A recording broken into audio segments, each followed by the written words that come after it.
J'ai rarement vu une amitié aussi sincère et dénuée de tout. On n'a pas le même ballon, on a les mêmes idées, on a l'envie de se surpasser, de se dépasser, et puis on est tous des compétiteurs. Ça fait un bon mélange et tout le monde, voilà, on est dans un état d'esprit positif et on est heureux d'être là. C'est un partage et un moment de partage vraiment sans aucun égal. Le parcours est magnifique, on en prend plein les yeux et puis on se fait plaisir, on a bien rigolé. Prendre du plaisir ensemble entre sportifs de haut niveau, se retrouver, évoquer des histoires, se chambrer. Très très très heureux d'être là aujourd'hui.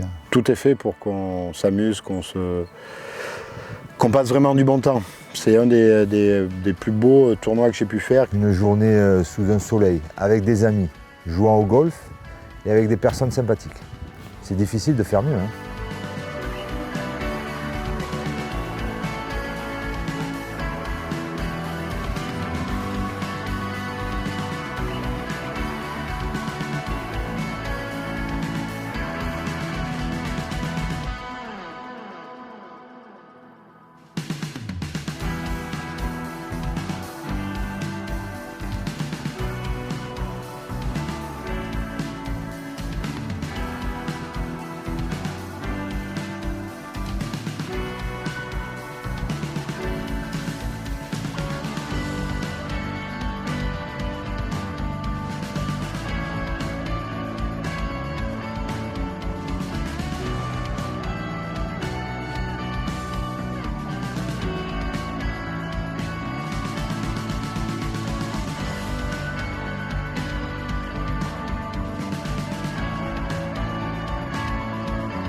Le domaine de ma ville, c'est un site unique, c'est un site classé qui est magnifique au pied des Baux de Provence. Ce décor avec le respect de l'architecture, avec les Baux de Provence au-dessus, voilà, c'est ça qui en fait sa particularité. Il est magnifique ce golf, vraiment. Par contre, il faut être droit, tout simplement. Voilà. C'est un parcours S-qualité, je dirais. Il n'y a pas de monotonie. Moi, il me plaît bien parce qu'il est varié. C'est-à-dire qu'on a des trous où on peut jouer, c'est assez facile, on peut se faire plaisir. Et puis il y en a d'autres où c'est un peu compliqué. C'est vrai que c'est un golf qui est vachement intéressant, ça fait pas partie des golfs qu'on joue habituellement, parce que c'est un golf où on sort très peu le driver. Pour la première fois depuis que je joue au golf, depuis 15 ans, je ne sors pas mon driver. Il n'y a pas besoin d'avoir beaucoup de puissance. Par contre, il faut être assez précis. Je trouve qu'il a beaucoup de cachets, très beau trou, plus facile et plus beau à voir qu'à jouer pour certains. Et après, avec ce découpage rectangulaire à la fois des fairways et des greens, c'est un golf un peu atypique et effectivement, il faut le jouer une fois pour s'habituer un petit peu. Ouais.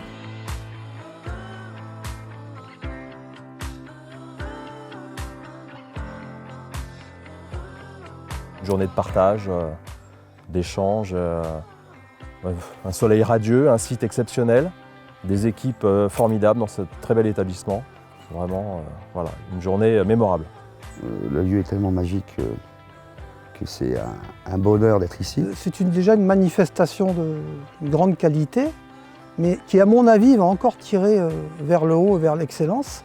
C'est une expérience à revivre, ça c'est sûr. J'étais venu voir l'événement l'année dernière, j'ai trouvé qu'il y avait un bel état d'esprit, qu'il y avait une belle âme. On fait partie donc des entreprises incontournables dans la région, et quand il y a des événements comme ça qui sont incontournables, on a l'obligation d'être présent.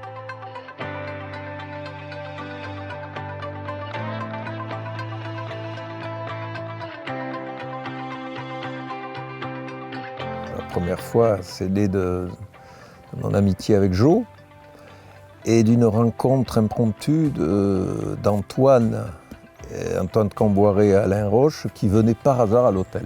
Et on avait décidé avec Jo que si on arrivait à rassembler des footballeurs, lui-même rassemblerait des rugbyman.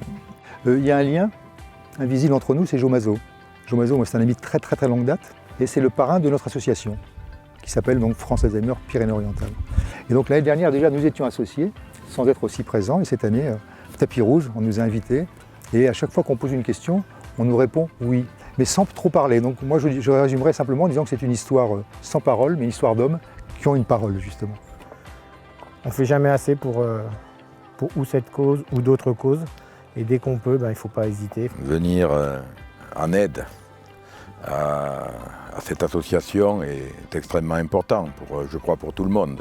C'est notre priorité. Plus on en parlera, plus cette cause sera défendue et plus on arrivera à ramener des fonds. Nous, ce qu'on souhaiterait, c'est que le tournoi grossisse pour qu'il y ait encore plus de partenaires et de dons. Et donc l'argent qu'on va recueillir, à quoi il va servir? Parce que c'est une vraie question. Eh bien, à mettre en place des aides pour les aidants. Voilà, ça peut être une psychologue, ça peut être un séjour de vacances, ça peut être des cafés convivialité Alzheimer, ça peut être des groupes de parole, enfin, tout ce qui va les aider à mieux vivre ou moins mal vivre avec la personne malade. Moi, je peux que le remercier, parce que nous, on est tous confrontés à Alzheimer. On a tous des parents, des proches, enfin bon.